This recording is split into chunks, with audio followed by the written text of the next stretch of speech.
Hello students, welcome two equations IAS. तो आइए start करते हैं आज का करंट अफेयर्स। बात करते हैं डीलिमिटेशन कमीशन की। डीलिमिटेशन क्या होता है और उसके लिए डीलिमिटेशन कमीशन बिठाया जाता है और उसके लिए एक्ट आता है, डीलिमिटेशन कमीशन एक्ट। ठीक है, पहले हम थोड़े बेसिक्स वगैरह डिस्कस करेंगे, उसके बाद इसके ऊपर बेस्ड हम ऑब्जेक्टिव क्वेश्चंस करेंगे जो मोस्ट प्रोबेबल क्वेश्चंस हैं जो आने वाले यूपीएससी और अदर एग्जाम्स में आ सकते हैं। ठीक है, वीडियो को लाइक जरूर कर लें और जिन लोगों ने सब्सक्राइब नहीं करा है हमारे चैनल को सब्सक्राइब जरूर करें। तो आइए स्टार्ट करते हैं डीलिमिटेशन कमीशन। तो समझ लेते हैं, जैसे हमारे पास लोकसभा में 543 सीट्स होती हैं और विधानसभा की बात करें तो यूपी की अलग है, उत्तराखंड की अलग है। उत्तराखंड की अगर हम बात करें तो विधानसभा में 70 एमएलए की सीट्स होती हैं। ठीक है, और 543 लोकसभा की सीट्स होती हैं, मेंबर ऑफ पार्लियामेंट जो हम बोलते हैं। अब ये जो मेंबर ऑफ पार्लियामेंट हैं, जनता वोट डालती है, फिर चुन के जाते हैं।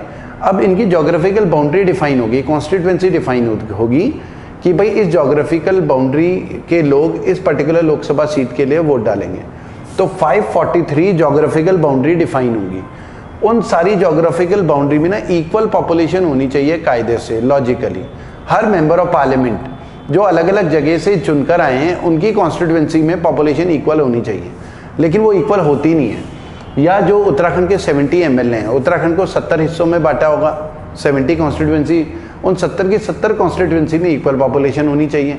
पॉपुलेशन इक्वल नहीं होगी। क्यों नहीं होगी? क्योंकि जब ये कॉन्स्टिट्यूएंसी बनाई तब तो पॉपुलेशन इक्वल रखने की कोशिश की गई, लेकिन हुआ क्या कि टाइम के साथ साथ जो है माइग्रेट हो जाती है पॉपुलेशन। कहीं कुछ एरियाज में पॉपुलेशन ज़्यादा बढ़ जाती है, कुछ में कम, या रूरल एरिया से सिटी की तरफ लोग माइग्रेट हो जाते हैं, तो कॉन्स्टिट्यूएंसी की पॉपुलेशन कम ज़्यादा हो जाती है। ठीक है, तो इसलिए ज़रूरी होता है कि एक बार कॉन्स्टिट्यूएंसी इक्वल पॉपुलेशन के हिसाब से डिफाइन करें तो 10, 12, 15 साल के बाद दोबारा से फिर डीलिमिटेशन करना पड़ेगा, कॉन्स्टिट्यूएंसीज को रीड्रॉ करना पड़ेगा। तो बेसिकली डीलिमिटेशन क्या होता है? टू रीड्रॉ द कॉन्स्टिट्यूएंसीज, परिसीमन, कॉन्स्टिट्यूएंसीज, ये टर्मिनोलॉजी आपको ध्यान रखनी है। Constituencies of Lok Sabha and Vidhan Sabha. Redraw the geographical boundary of constituencies. तो पूरा अगर हम बोले geographical boundary of constituencies of Lok Sabha और विधानसभा, उनको रीड्रॉ करना होता है। अब ये कितनी बार रीड्रॉ करने के लिए हमारे देश में कानून आया है, और ये आएगा किस बेसिस पे? जब सेंसस होगा, पॉपुलेशन की काउंटिंग होगी। तो आज़ादी के बाद जब 1951 का सेंसस हुआ, तो 1951 के सेंसस के बाद 1952 में सबसे पहले डीलिमिटेशन एक्ट आया, 1952। तो पहला डीलिमिटेशन कमीशन एक्ट आया 1952 में। कॉन्स्टिट्यूएंसीज को रीड्रॉ किया गया ताकि हर member of parliament equal population को रिप्रेजेंट करे। ठीक है, फिर 1961 का दोबारा से सेंसस हुआ। हर 10 साल में सेंसस होता है, पॉपुलेशन काउंटिंग होती है। फिर 1962 का दोबारा से सेंसस हुआ, पॉपुलेशन काउंटिंग।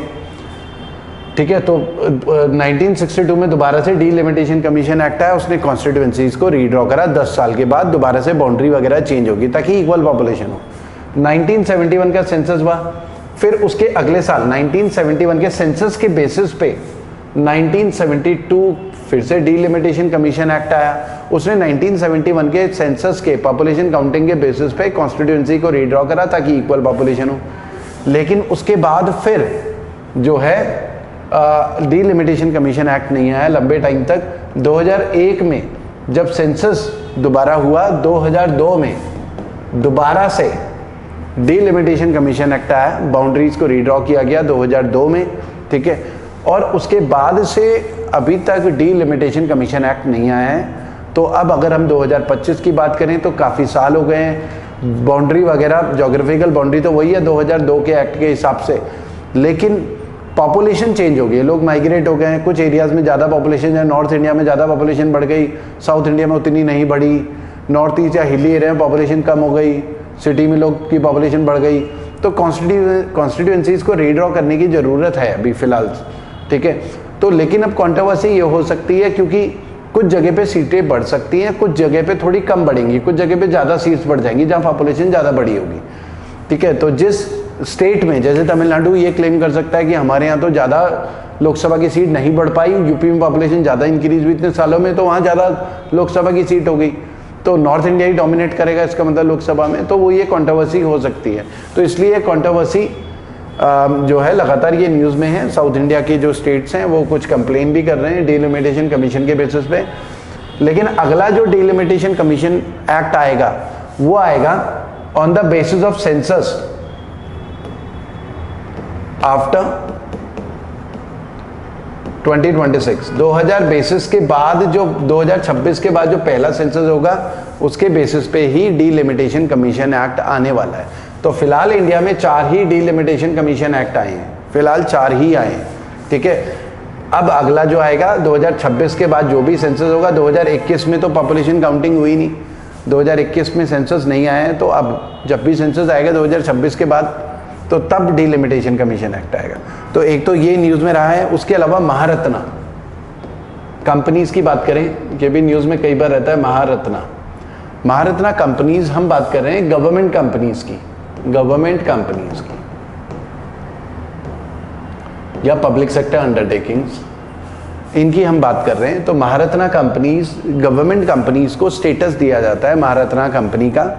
इसमें क्या होता है, महारत्ना कंपनीज में जो जिस भी कंपनी को महारत्ना कंपनी डिक्लेयर करते हैं, जैसे ओएनजीसी को डिक्लेयर किया हुआ ओएनजीसी, और पेट्रोलियम वाली ज़्यादातर कंपनीज जैसे ओएनजीसी है, एचपीसीएल है या एचपी है, आईओसी है, IOC Indian oil corporation, BPCL है, बीपीसीएल, या हमारे पास जैसे बीएचएल है, भारत हैवी इलेक्ट्रिकल्स लिमिटेड, ठीक है, या कोल इंडिया लिमिटेड है, एनटीपीसी है। तो ऐसे ऐसे बहुत हॉल है, हॉल तो लेटेस्ट है, 14th कंपनी बनी, 14th। तो 14 महारत्ना कंपनी को ना, 14 सरकारी कंपनी को महारत्ना का स्टेटस दिया गया है। स्टेटस देने से फ़ायदा क्या होता है कि ये फाइनेंशियल ऑटोनॉमी मिलती है इन्हें, फाइनेंशियल ऑटोनॉमी।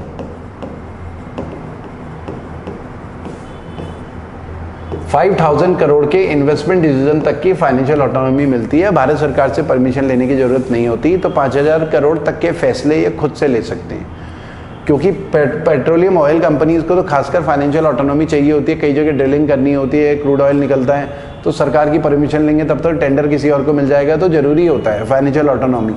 तो इनको फाइनेंशियल ऑटोनॉमी दी गई है। तो महारत्ना कंपनी 14 हैं हमारी इंडिया में, सरकार ने इनको फाइनेंशियल, जैसे ओएनजीसी में आपको पता है सैलरी पैकेज, कई चीज़ें सब अलग अलग होती हैं, उनको ज़्यादा फाइनेंशियल ऑटोनॉमी दी गई है।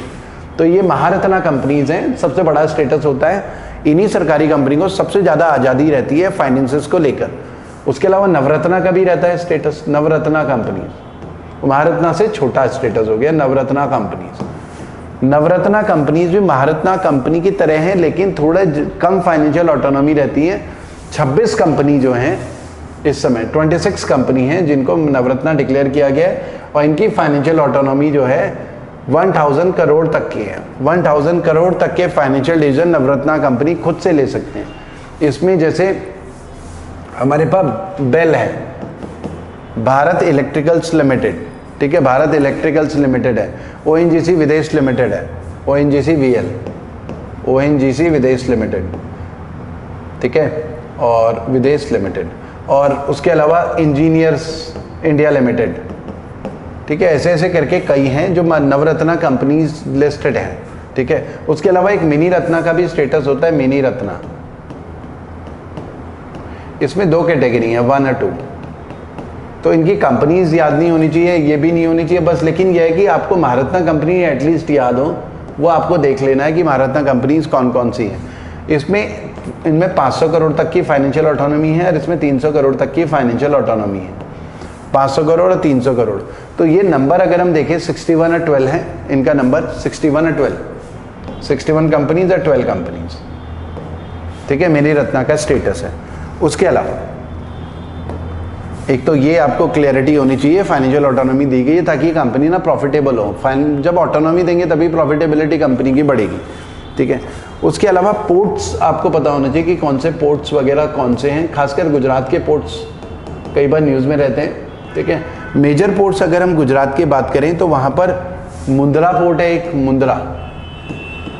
मुंद्रा पोर्ट है, हजीरा पोर्ट है, ये इसलिए बोल रहे हैं टॉप ग्लोबल 100 पोर्ट्स में गुजरात के 3 पोर्ट हैं, मुंद्रा हजीरा पोर्ट ये गुजरात में है, गुजरात में, और एक पीपावाव है, पीपावाव पोर्ट, ठीक है, गुजरात में है तीनों पोर्ट। और ये जो है ये अडानी मैनेज करता है इन पोर्ट्स को, मुंद्रा और हजीरा, ठीक है। तो ये टॉप के जो हैं ग्लोबल 100 पोर्ट्स जो हैं, टॉप के 100 पोर्ट्स, उनमें गुजरात के 3 पोर्ट हैं।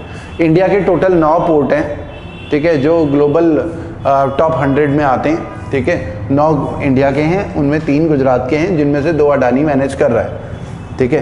तो इसमें एक तो ये है, तो आइए इसके ऊपर बेस्ड क्वेश्चंस वगैरह कर लेते हैं। In how many delimitation commission has been constituted so far. तो अभी हमने बात करी थी 1952 पहले सेंसस के बाद, दूसरे सेंसस के बाद भी आया, और तीसरे सेंसस के बाद भी अगले साल आया, और फिर उसके बाद गैप हो गया, 2002 में आया, 2001 के सेंसस के बाद। तो टोटल 4 डिलिमिटेशन कमीशन एक्ट अब तक आए हैं, तो बी हमारा आंसर हो जाता है। Second, which of the following is not a Maharatna company. अभी हमने बात करी ये सब महारत्ना कंपनी है, ऑयल वाली कंपनी है, सब ऑयल वाली, और ये कोल इंडिया लिमिटेड ये महारत्ना कंपनी है, ये नवरत्ना कंपनी है, तो बी हमारा इसका आंसर बन जाता है।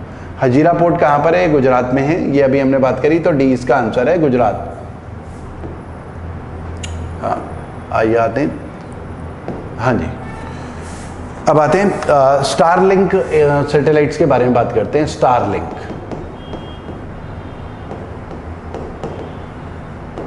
स्टारलिंक सैटेलाइट्स जो है, स्टारलिंक किसकी कंपनी है, एलॉन मस्क की सैटेलाइट्स हैं, स्पेसएक्स कंपनी ने लॉन्च करी हुई है, स्पेसएक्स कंपनी एलॉन मस्क की, यूएस के बिजनेसमैन है एलॉन मस्क।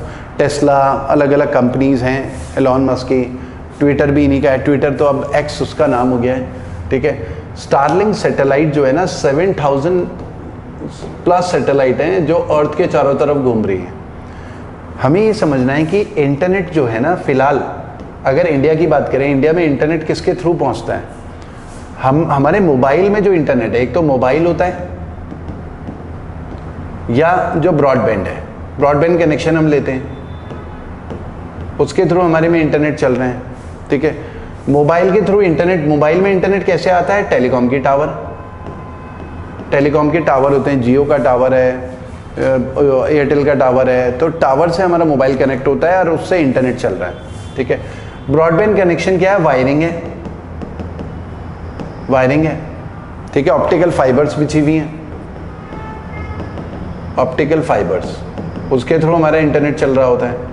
अब इन दोनों में एक प्रॉब्लम क्या है कि ये क्या है, ये तो इंफ्रास्ट्रक्चर है, इंफ्रास्ट्रक्चर बिल्ड करना पड़ता है ना कहीं भी इंटरनेट वगैरह, क्योंकि अब जहाँ पर ये इंफ्रास्ट्रक्चर नहीं होगा इंटरनेट नहीं चलेगा। मान लो आप माउंट एवरेस्ट में चले जाओ, तो वहाँ तो ये इंफ्रास्ट्रक्चर नहीं है, इंटरनेट नहीं चलेगा, या कई एरियाज में ऐसे जाते होंगे रूरल एरिया में, अब बोलते हैं अरे यार नेटवर्क ही नहीं है यहाँ पर, क्योंकि इस आसपास टावर नहीं है, इंफ्रास्ट्रक्चर नहीं है। या अगर मान लो कि तूफान आए, कुछ आ जाए, टावर टूवर गिर जाए, तो मोबाइल इंटरनेट भी बंद हो जाएगा, ठीक है। या हमारी ब्रॉडबैंड की लाइन वायरिंग वगैरह टूट गई, इंटरनेट बंद, ठीक है।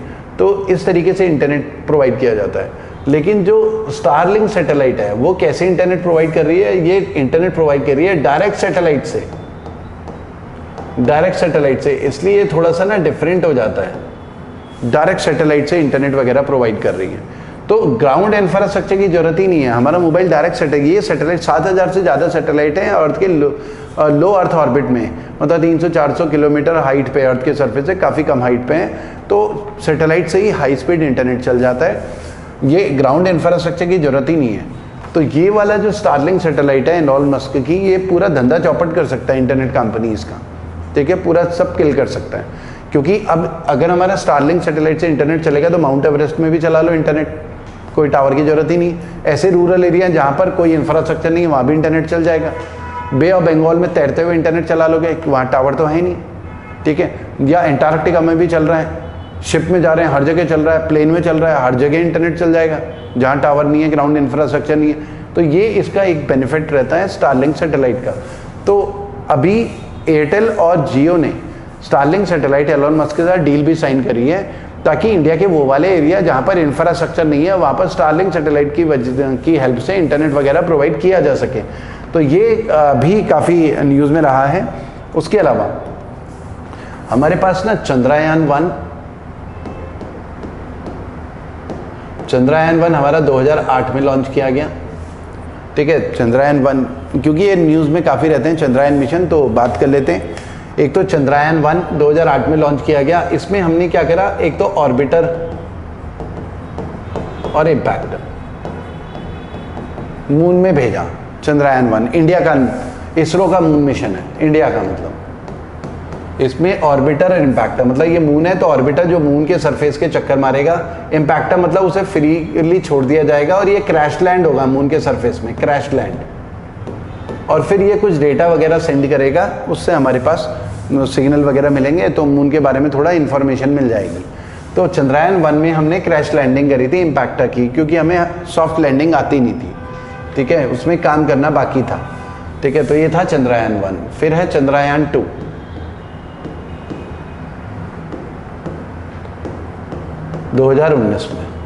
चंद्रयान 2 2019 में। इसमें हमने क्या क्या भेजा चंद्रयान 2 में, एक तो ऑर्बिटर, लैंडर और रोवर। ऑर्बिटर, लैंडर और रोवर। ठीक है, लैंडर का नाम था विक्रम और रोवर का नाम था प्रज्ञान। लैंडर का मतलब हो गया कि वो मून के सरफेस में लैंड कर जाएगा, लैंड के सरफेस में लैंड कर जाएगा, ऐसे सॉफ्ट लैंडिंग होगी, मून के सरफेस में लैंड कर जाएगा, उसे बोलते हैं लैंडर। उसी लैंडर को अगर दरवाजा खुलता है लैंडर का, उसमें से एक गाड़ी निकलती है जिसमें टायर होते हैं, छोटी सी गाड़ी। लैंडर बड़ा होता है, उसी के अंदर रोवर रखा हुआ रहता है। तो रोवर क्या होता है, जिसमें व्हील्स लगे हुए हैं, टायर है, वो 500 मीटर 1 किलोमीटर तक मून के सरफेस में चलेगा, फोटो वोटो खींचेगा, लाइव फीड वगैरह देगा। ठीक है, तो उसे बोलते हैं रोवर। तो रोवर एक छोटी सी गाड़ी होती है जो लैंडर के अंदर ही प्लेस की जाती है। तो हमारा ये वाला जो मिशन था, लैंडर और रोवर, ये क्रैश लैंड कर गया था चंद्रयान 2 में। तो हमारा पार्शियल सक्सेस था, ऑर्बिटर सक्सेसफुल था। फिर हमने चंद्रयान 2, चंद्रयान 3, इसमें हमारा ये जो मिशन आधा अधूरा रह गया था ना, वो भेजा गया, लैंडर और रोवर, ये हमने भेजा और ये हमारा सक्सेसफुल था। तो हम सक्सेसफुल रहे चंद्रयान 3 में लैंडर और रोवर भेजने में। ठीक है, तो आपको ये पता होना चाहिए कि कौन से मिशन में क्या भेजा गया था। ऑर्बिटर तो चक्कर मारता है, इम्पैक्टर क्रैश लैंड कर जाता है, लैंडर लैंड कर जाता है, रोवर क्या है, लैंडर से बाहर निकल के उसमें टायर होते हैं, उसे हम रोवर बोल रहे हैं। वीडियो को लाइक जरूर कर लें स्टूडेंट्स, और चैनल को सब्सक्राइब जरूर कर लें। ठीक है, तो ये एक हमारा न्यूज़ में रहता है, तो एक तो ये है। उसके अलावा CBI, central bureau of investigation, ये आता है under ministry of personnel, pension and public grievances. Public grievances ये under PMO, prime minister office के अंडर आता है। CBI क्या है, ये इन्वेस्टिगेशन करता है, डिफरेंट इन्वेस्टिगेशन करता है। इन्वेस्टिगेशन करता है, मर्डर हो, मर्डर, कोई भी क्राइम हो, कोई भी क्राइम, चाहे फाइनेंशियल क्राइम हो, फाइनेंशियल क्राइम में भी कर सकता है, फाइनेंशियल क्राइम में भी कर सकता है, करप्शन वगैरह, रेप वगैरह। तो CBI इन्वेस्टिगेशन डिफरेंट केसेस में CBI इन्वेस्टिगेट कर सकता है। ठीक है, अब CBI जो है, क्या ये स्टैट्यूटरी बॉडी है? तो ये स्टैट्यूटरी बॉडी नहीं है। स्टैट्यूटरी का मतलब पार्लियामेंट में कोई कानून नहीं बना है जिसके थ्रू ये बनी हो बॉडी, और ना ये कॉन्स्टिट्यूशनल बॉडी है। तो नॉन स्टैट्यूटरी, नॉन कॉन्स्टिट्यूशनल, लेकिन ये अपनी पावर ड्रॉ करता है। एक Delhi police, Delhi special police establishment act है, एस्टैब्लिशमेंट एक्ट है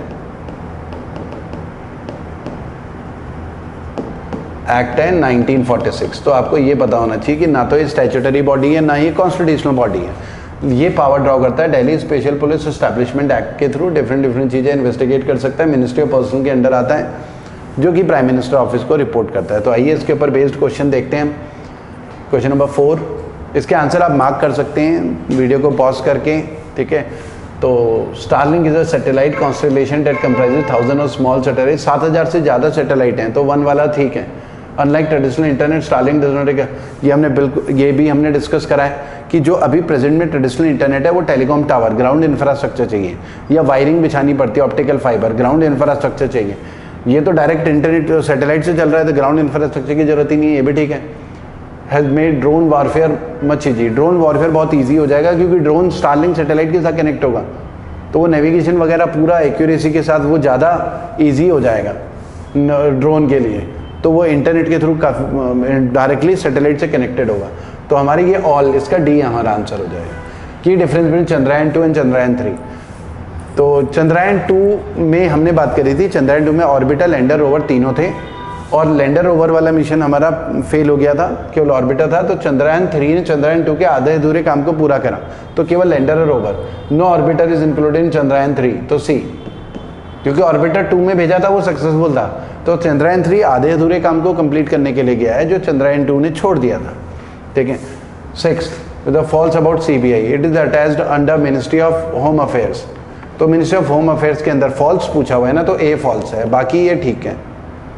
प्राइम मिनिस्टर ऑफिस के अंडर होता है इन वेराइटी ऑफ क्राइम्स स्पेशल, ये बिल्कुल सही है, तो ए हमारा आंसर है। तो आज के वीडियो में इतना ही करते हैं स्टूडेंट्स, फिर नेक्स्ट वीडियो में से आगे कंटिन्यू करेंगे। Thank you.